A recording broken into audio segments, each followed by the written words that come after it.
1 2 and 3। So hello बच्चों, welcome to my YouTube channel maths by Govind sir. तो बेटा आज हम रिलेशन एंड फंक्शन का पार्ट 2 लेकर आए हैं क्लास 12 का। तो बेटा आज हम इस पार्ट 2 में क्या कवर करेंगे, एनसीईआरटी के एग्जाम्पल 1 to 6 कवर करेंगे। बेटा ये एग्जाम्पल देखने से पहले आपको हमारा पहला पार्ट जरूर देखना चाहिए, क्योंकि जब तक आपको रिलेशन अच्छे से बिल्कुल समझ में नहीं आया होगा तब तक आपको एग्जाम्पल करने में मजा नहीं आएगा। तो बेटा पहले पार्ट का जो वीडियो का लिंक है वो आपको डिस्क्रिप्शन में दे रखा है, तो बेटा वहां से जाके आप देख सकते हैं। तो चलो अपना वीडियो स्टार्ट करते हैं, और वीडियो स्टार्ट करने से पहले बेटा चैनल को सब्सक्राइब कर दो, बेल आइकन को प्रेस कर दो ताकि आपको आगे आने वाले भी पार्ट मिले। सो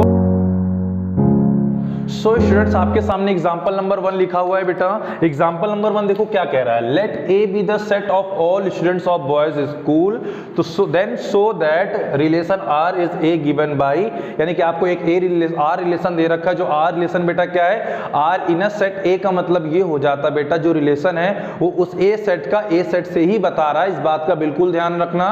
तो क्या कह रहा है, A B, A is the sister of B is empty relation. बेटा हमको इस रिलेशन को एम्प्टी रिलेशन शो करना है। अच्छा इस चीज का ध्यान रखना, जो ए और बी है दोनों ही किससे बिलोंग करेंगे, सेट ए से बिलोंग करेंगे। ओके तो चलो देखते हैं। बेटा एक चीज बताओ, अच्छा आपको खुद समझ में आ रहा होगा, यहां लिखा A is the sister of B, यानी कि यहां पर ए को लड़की बताया गया यानी कि गर्ल। बट बेटा जो सेट ए है वो क्या है, एक बॉयज स्कूल के बच्चों का ग्रुप है, उसका एक सेट लिया गया। तो बेटा बॉयज स्कूल में तो सर बॉयज ही मिलेंगे, यानी कि आप इसको ये बोल सकते हैं जैसे कि ए सेट है तो B1 B2 dash dash dash BN। ये तो हमें नहीं पता है कि कितने बॉयज हैं इसमें, एंड ए का ए से रिलेशन बता रहे हैं तो भैया, लेकिन ये जरूर पता है कि हम इसमें सभी जितने भी हैं सब क्या हैं, सारे बेटा सारे के सारे बॉयज हैं। तो बस बेटा ये तो आपको साफ साफ दिख गया कि इट इज नॉट पॉसिबल, ये पॉसिबल ही नहीं है। क्या, it is not possible that A is the sister of B बेटा, of B, because ये भी लिख लो, because A and B both are boys. बेटा दोनों ही क्या हैं, बॉयज है, क्योंकि दोनों ही बेटा सेट ए से बिलोंग कर रहे हैं, और सेट ए क्या है, हमारा बॉयज का ग्रुप है। तो बस बेटा जो आर है वो क्या मिला हमें, फाई।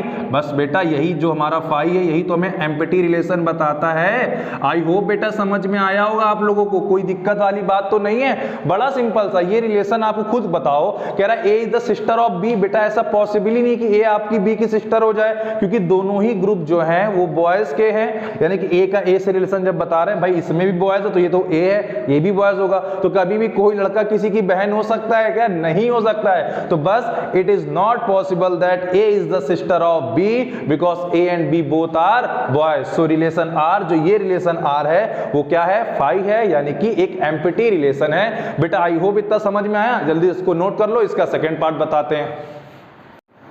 सो स्टूडेंट्स आपके सामने पार्ट 2 लिखा हुआ है, इसी का क्या लिखा है part 2, A and B, R dash है, इस बार वहां आर था ये आर डैश है, यानी कि कोई दिक्कत नहीं है, हम हर बार रिलेशन को एक अलग अलग तरीके से दिखा सकते हैं, R1 R2 R3, वैसे पहले वाला आर था तो अब ये आर डैश है। लेकिन ये आर डैश जो है बेटा ये क्या है, R dash is in set A, यानी कि ये भी भैया सेट ए में ही रिलेशन है, ये ध्यान रखना। चलो देखो क्या कह रहा है, A comma B the difference between heights of A and B is less than 3 metre is universal relation. यानी कि जो ये सेकंड पार्ट है ये कह रहा है, ये बताओ हमें जो आर डैश है ये हमारा क्या होगा, यूनिवर्सल रिलेशन होगा, ये प्रूव करो। तो बेटा देखो बड़ा ही अंडरस्टैंडिंग और बड़ा ही सिंपल मेथड है इसको समझने का।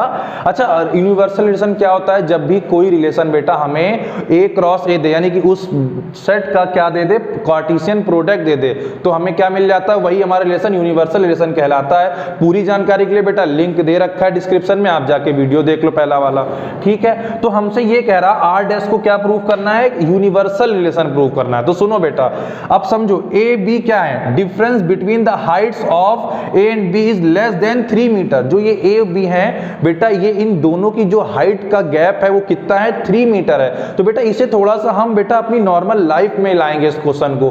क्या ऐसा पॉसिबल है किसी भी बच्चे का या किसी भी दो लड़कों का जो डिफरेंस है वो क्या हो, 3 मीटर से ज्यादा हो। मेरे हिसाब से आपको कहीं भी ऐसा नहीं मिलेगा कि आपको किसी का भी डिफरेंस 3 मीटर से ज्यादा हो। यानी कि जैसे कि आपके पास जो सेट था A, B1, B2, B3 dash dash dash Bn, ठीक है, B1, B2, B3 dash dash dash Bn, तो ये भी ए सेट। सपोज अगर आप B1 का B1 से रिलेशन बताते हैं यहां पर, तो बेटा क्या ये वेरीफाई करेगा? बिल्कुल वेरीफाई करेगा। क्यों करेगा बेटा? जो B1 है अगर हम अपनी हाइट का अपने से बताएं तो बेटा हमारा डिफरेंस कितना आएगा? 0।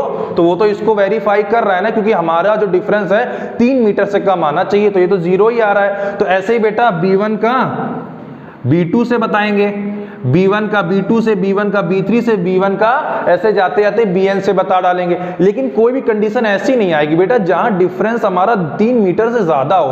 आप खुद देख लो तो सबसे बड़ी हाइट कितनी होती है किसी, हम चलो मान लेते हैं 10 फीट मान लेते हैं, ठीक है, 10 फुट मान लेते हैं किसी की हाइट होगी, और सबसे छोटे वाली की हम मान लेते हैं 1.5 फुट, 2 फुट मान लेते हैं, ठीक, चलो 1.5 फुट मान लेते हैं, ठीक है। तो बेटा इनका डिफरेंस कितना आएगा? इनका डिफरेंस आएगा 8.5।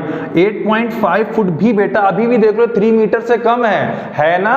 तो बस बेटा ये ध्यान रखना, यानी कि इसके अंदर जो आएगा ये सारे प्रोडक्ट आ सकते हैं, सारे जितने भी पॉसिबल ऑर्डर्ड पेयर हैं। B1 का B2 से अगर आप लिखना चाहो तो कैसे लिखोगे? डैश डैश डैश, मैं नीचे लिख दे रहा हूं, B1 का Bn से, फिर उसके बाद डैश डैश डैश, आप B2 का ऐसे इससे बताओगे, B2 का इससे बताओगे, B2 का इससे डैश डैश, यानी कि एट द एंड आपको Bn से सबका बताना पड़ेगा। Bn का हम Bn से डायरेक्ट भी लिख देते हैं, ठीक है। यानी कि जितने भी इसके अंदर बॉयज होंगे सबका आपस में रिलेशन हो सकता है। n यहाँ इसलिए दे रहा हूँ क्योंकि हमें बॉयज का नंबर तो नहीं पता है कि कितने बॉयज है, ओके। तो आई थिंक आपको इतना समझ में आया होगा कि कोई भी बेटा इसमें जो भी आप ग्रुप उठा लो, आप इन दोनों को उठा लो या किसी भी ग्रुप को उठा लो, दो बच्चों को, उनकी जो हाइट होगी बेटा 3 मीटर से ज्यादा नहीं हो सकती, जिसकी वजह से ये क्या कहलाएगा? ये हमें जो देगा रिलेशन क्या देगा? ये R डैश देगा हमें A क्रॉस A, यानी कि जितने भी कोई भी पेयर उठा लो सब इसको सेटिस्फाइड कराएं तो A क्रॉस A देगा बेटा। बस यही हमारा क्या है? Universal relation. आई होप समझ में आया, ठीक है, ओके। दूसरा मार्कर कहां, जल्दी देखो, इंक लगा दो, चुप रहना। सो स्टूडेंट हम लोग एग्जांपल नंबर सेकंड देखते हैं। क्या कह रहा है एग्जांपल नंबर सेकंड?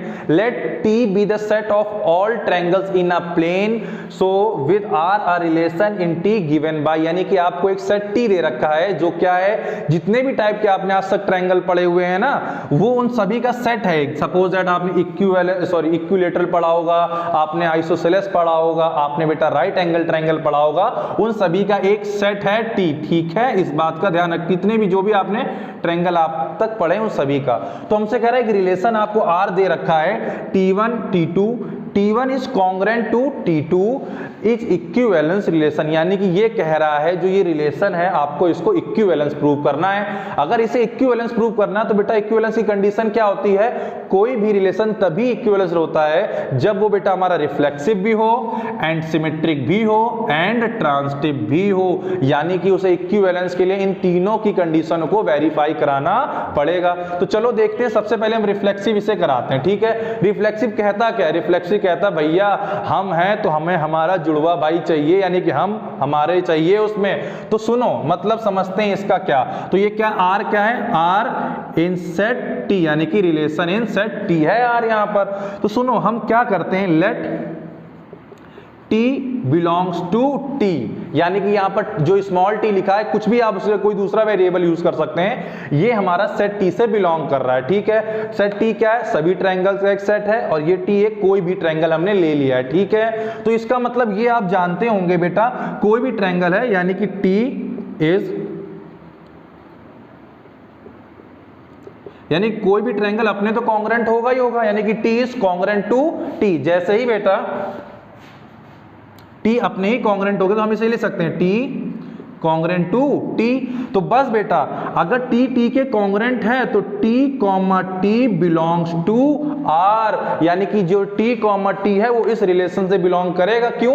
ये रिलेशन क्या कहता है? ये दोनों आप ट्रायंगल आपस में क्या होने चाहिए? कॉन्ग्रेंट होने चाहिए। तो हमने तो प्रूव कर दिया ना। तो बस T, T अगर इससे बिलोंग करेगा तो इसका मतलब, क्योंकि T यहाँ पर क्या है, कोई भी ट्रायंगल हो सकता था ना, तो अगर ये से बिलोंग करेगा तो बेटा ये रिलेशन हमारा क्या कहलाएगा? Reflexive. It is a reflexive relation. ठीक, आई होप इतना समझ में आया।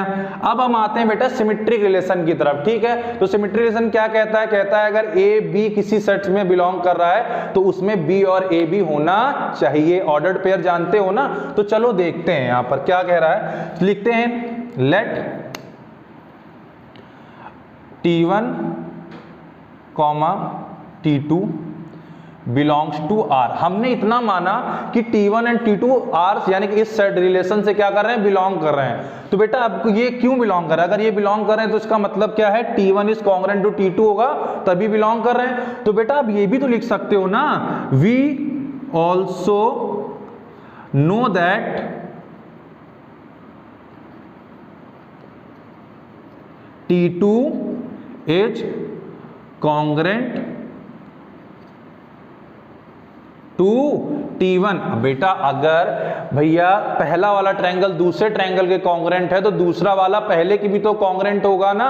सीधी सी बात है, कान अगर हम इधर से पकड़े या इस वाले हाथ से पकड़े, पकड़ तो यही कान रहे हैं ना। तो यही तो कह रहे हैं यहां पर, अगर T1 T2 के कॉन्ग्रुएंट है तो हम ये भी तो लिख सकते हैं T2 is congruent to T1। जैसे हमने ये लिख दिया तो यानी कि T2 कॉन्ग्रुएंट टू T1। बेटा इसका मतलब क्या? T2, T1 belongs are. Are यहाँ क्या है? रिलेशन। बेटा T1, T2 जो था वो पहले से बिलोंग कर रहा था क्योंकि हमने लेट कर लिया था, और हमने उसकी हेल्प से क्या प्रूफ कर दिया? T2, T1 also belongs to are. तो बस बेटा जैसे ये भी उस रिलेशन से बिलोंग करेगा तो it is symmetric relation. I hope इतना समझ में आया होगा।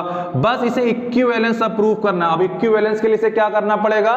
उसकी कंडीशन, सॉरी, इक्विवेलेंस प्रूव करने के लिए हमें ट्रांजिटिव भी प्रूव करना पड़ेगा।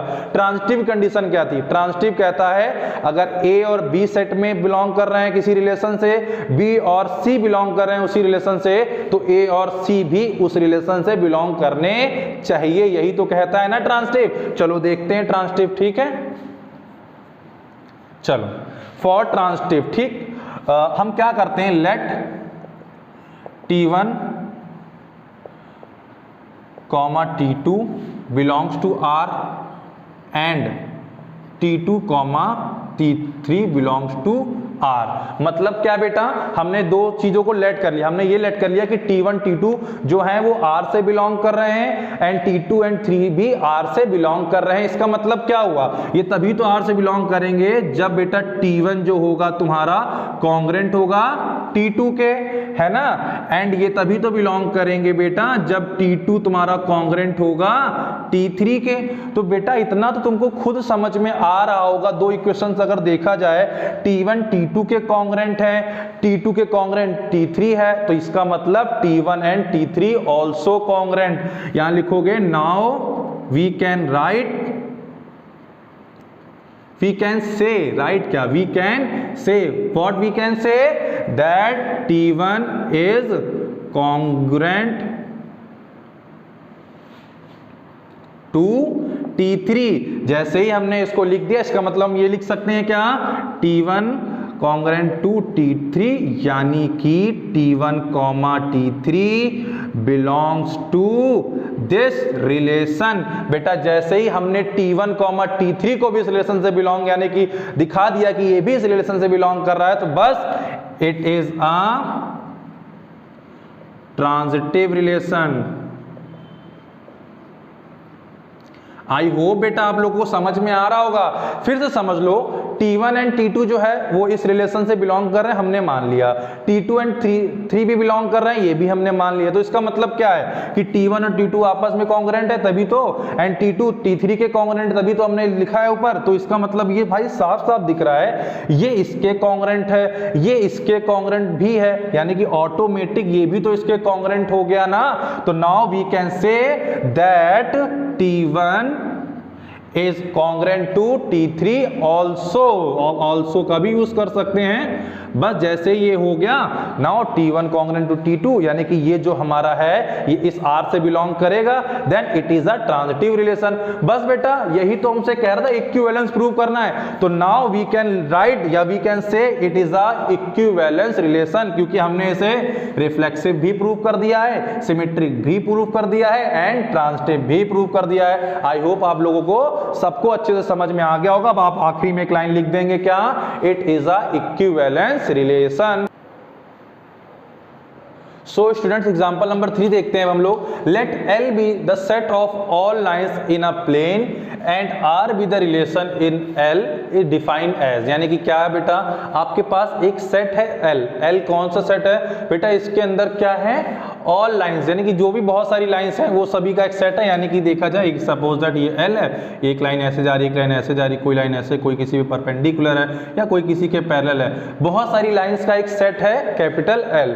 तो कह रहा है प्रूव करो, एक रिलेशन दे रखा है L1 and L2, here L1 L2 क्या है इस रिलेशन में, L1 is perpendicular to L2, यानी कि जो L1 है वो L2 पर परपेंडिकुलर है, यानी कि दोनों ही बेटा किससे बिलोंग करेंगे, दोनों ही सेट L से बिलोंग करेंगे। देन सो दैट, क्या शो करना है आपको, R इज, यानी कि जो रिलेशन है वो symmetric but neither reflexive not transitive, यानी कि वो जो ये रिलेशन है सिर्फ और सिर्फ सिमेट्रिक है, ना ही वो रिफ्लेक्सिव है और ना ही वो ट्रांजिटिव है। तो चलो पहले हम रिफ्लेक्सिव से स्टार्ट करते हैं कि क्या ये रिफ्लेक्सिव है या नहीं है। तो चलो फॉर रिफ्लेक्सिव, बेटा रिफ्लेक्सिव क्या कहता है कि भाई हम हैं तो हमारा एक और हमें चाहिए, तभी तो रिफ्लेक्सिव बनता है। तो चलो देखते हैं, L R इन सेट L, इसका मतलब क्या है, रिलेशन इन सेट L। तो देखो बेटा समझना, हम लेट करते हैं L belongs to L, L कोई भी एक लाइन है वो कैपिटल L यानी कि सेट जो है उससे बिलोंग कर रही है, ठीक है, ये एक लाइन है सेट A से बिलोंग कर रही है। तो बेटा एक बात बताओ, ये बताओ हमें, कोई लाइन क्या अपने परपेंडिकुलर कभी हो सकती है, क्या L परपेंडिकुलर L हो सकता है बेटा, कभी नहीं, कोई लाइन अपने परपेंडिकुलर तो कभी नहीं हो सकती, पैरेलल एक बार आप कह भी सकते हो बट परपेंडिकुलर तो कभी भी नहीं कह सकते हो। इसका मतलब क्या, अगर कोई लाइन अपने परपेंडिकुलर नहीं हो सकती है तो इसका मतलब L, L does not belongs to this relation। अगर बेटा L, L इस रिलेशन से बिलोंग ही नहीं करेगा तो इसका मतलब बेटा ये रिलेशन हमारा कभी भी रिफ्लेक्सिव नहीं हो सकता। इट इज नॉट रिफ्लेक्सिव, बेटा पहला तो हमारा कंडीशन बिल्कुल सही बैठ गया, ठीक है, समझ में आ रहा है ना कि यहाँ पर L कोई भी लाइन है तो कोई भी लाइन अपने पे परपेंडिकुलर तो कभी नहीं हो सकती ना, तो इसका मतलब L, L इस रिलेशन से बिलोंग भी नहीं करेगा, तो it is not a reflexive. Now हम बारी करते हैं किसकी, फॉर सिमेट्रिक की करते हैं, ठीक है। चलो लेट करते हैं, late L1 L2 L1 and L2 belongs R, यानी कि L1 और L2 इस रिलेशन से क्या कर रहे हैं, बिलोंग कर, हमने लेट कर लिया। इसका मतलब क्या है, इसका मतलब है L1 परपेंडिकुलर L2 है, इसका मतलब तो यही हुआ ना। तो बेटा आप ये भी जानते हो, देखो साइड में देख लो, ये दो लाइनें, सपोज दैट हम मानते हैं ये L1 है, ये मान लेते हैं ये L2 है। अगर हम देखना चाहें आप ये भी कह सकते हो यहाँ L2 is perpendicular on L1, बेटा आप एक तरीके से ये भी तो कह सकते हो ना, इस लाइन को देखो कि L1 is perpendicular on L2, इसका मतलब लिख सकते हो we can also say that, या no we can know, sorry we know that, या we can also say that L2 is perpendicular to L1। अगर L2 L1 के परपेंडिकुलर है तो इसका मतलब बेटा क्या, इसका मतलब ये हो गया कि L2, L1 belongs to R। जैसे ही बेटा हमारा L2, L1 इस रिलेशन से बिलोंग करेगा वैसे ही ये रिलेशन हमारा क्या कहलाएगा, सिमेट्रिक। क्यों भाई, L1 L2 तो था ही, हमने लेट कर लिया था और हमने अब ये भी प्रूव कर दिया कि L2 L1 भी होगा, इसलिए बेटा ये क्या हो गया, it is symmetric relation. Okay, I hope इतना समझ में आया होगा। अब हमसे कह रहा है ये भी प्रूफ करो कि ये ट्रांजिटिव नहीं है बेटा। ओके चलो, क्यों उसने बोला है ना कि नॉट ट्रांजिटिव। देखो बेटा ट्रांजिटिव रिलेशन क्या कहता है, अगर ए कॉमा बी किसी सेट से बिलोंग कर रहे हैं और B comma A B comma C किसी सेट से बिलोंग कर रहा है, तो यानी कि ए और सी भी उस सेट में होना चाहिए, यानी कि रिलेशन, सेट का मतलब यहाँ रिलेशन है, सॉरी। तो देखो बेटा फॉर ट्रांजिटिव हम देखते हैं क्या वेरीफाई क्या हो रहा है। देखो लेट करते हैं L1 L2 belongs to R and L2 L3 belongs to R, ठीक है, ओके, कोई दिक्कत किसी को नहीं होगी। L1 L2 अगर R से बिलोंग करे, इसका मतलब क्या है बेटा, L1 is perpendicular on L2, तभी तो भाई है ना इस रिलेशन से बिलोंग कर रहा है, and L2 also perpendicular on L3, क्योंकि आपने यहाँ लिख रखा है, लेट कर रखा है क्या, L1 L2 R से बिलोंग कर रहे हैं, फिर आपने ये भी लिख दिया L2 एंड L3 भी R से बिलोंग कर रहे हैं। इसका मतलब ये दोनों R से तभी बिलोंग करेंगे जब L1 परपेंडिकुलर होगा किस पे, L2 पे। सेम कंडीशन यहाँ लगी बेटा। अब ये चेक करना है क्या L1 is also perpendicular on L3, अगर ये हो गया तो ये ट्रांजिटिव है, अदरवाइज नहीं है। तो सुनो जरा, हम L1 लाइन ड्रॉ करते हैं। ये हमारे पास एक L1 लाइन है, इस पे L2 बना देते, ये L2 परपेंडिकुलर हमने दिखा दिया, ठीक है, इसको हमने L2 लिख दिया, ये हमारा L1 हो गया। फिर कह रहा है L2 पर परपेंडिकुलर L3 है, तो भैया L3 इस पे परपेंडिकुलर ऐसे ही आएगी, तभी तो परपेंडिकुलर होगा। तो बेटा देखो 1 और 2 में क्या रिलेशन है बेटा, यहाँ पर 1 एंड 3 जो है L1 L3 है वो पैरेलल हो रही है आपस में। अगर बेटा वो पैरेलल हो रही है तो इसका मतलब खत्म कहानी। क्या ये लिख सकते हो, L1 डज नॉट या डज नॉट परपेंडिकुलर L3, यानी कि L1 L3 परपेंडिकुलर नहीं है। तो जस्ट जिसकी वजह से क्या लिखोगे, L1 L3 does not belongs to R, और जैसे ही R से बिलोंग नहीं करेंगे तो इसका मतलब इट इज नॉट ट्रांजिटिव। ये ट्रांजिटिव भी नहीं होंगे, क्योंकि ट्रांजिटिव तो यही कहता है कि L1 L2 है, L2 L3 है, अगर ट्रांजिटिव होना है तो L1 L3 को भी इससे बिलोंग करना चाहिए। तो अब यहाँ रीजन भी लिख सकते हैं क्या, L1 is not perpendicular on L3, यानी कि आप ये भी लिख सकते हैं because L1 L3 are parallel line but this relation it is not sufficient, क्योंकि इस रिलेशन में हमें पैरेलल की कोई कंडीशन नहीं बताई गई है। तो बस यहाँ आप लिख देना L1 and L3 are not perpendicular. I think आप लोग 12th में आ गए, आप लोगों को खुद पता होगा कैसे किसी चीज को लिखना है। आई होप आपको बड़ा समझ में आया, बड़े से मजा आया होगा आप लोगों को। तो ये हमारा हमने क्या प्रूव कर दिया, रिफ्लेक्सिव नहीं है, ये भी बता दिया आपको, ये भी बता दिया कि ये सिमेट्रिक है, और आपको ये भी बता दिया कि ये क्या है, ट्रांजिटिव है। जल्दी से नोट कर लो। अब एग्जाम्पल नंबर 4 की ओर बढ़ते हैं।